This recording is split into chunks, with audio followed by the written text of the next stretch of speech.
Welcome to Graberworks. Today I will be producing 3D printed gears for a Grizzly G0704 mill out of PLA material. Here's the settings I used in Cura, followed by a view of the model on the bed and the time and materials information.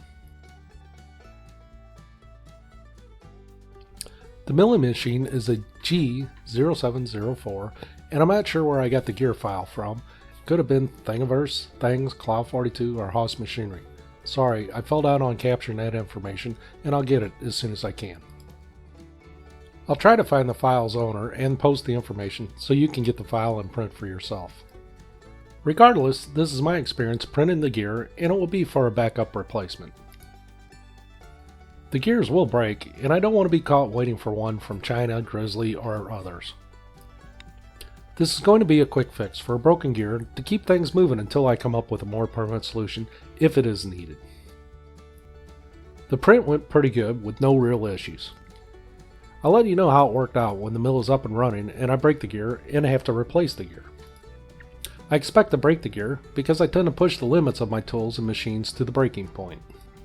Understand that this gear is designed to fail or break to protect other parts of the mill. So if I beef up this part to not fail, some other parts of the mill will have to take the abuse and fail, which may be a costlier repair in the long run. If a stronger, more reliable gear is needed, I will make one when my lathe and mill are up and running in my new shop. I may make a gear from brass or aluminum as a future shop project, which would improve the reliability of the mill gear. If you would like to see a Grizzly gear replacement made as a project video, please let me know in the comments section.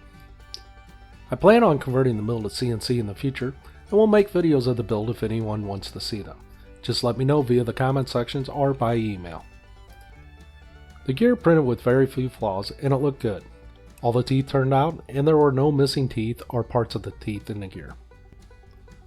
There was some support between the gears and it broke out cleanly and with little to no effort or force required to separate it from the gear. If you want to see some other items 3D printed or made, please add a request to the comments section. Thank you for watching and please like, subscribe, and comment.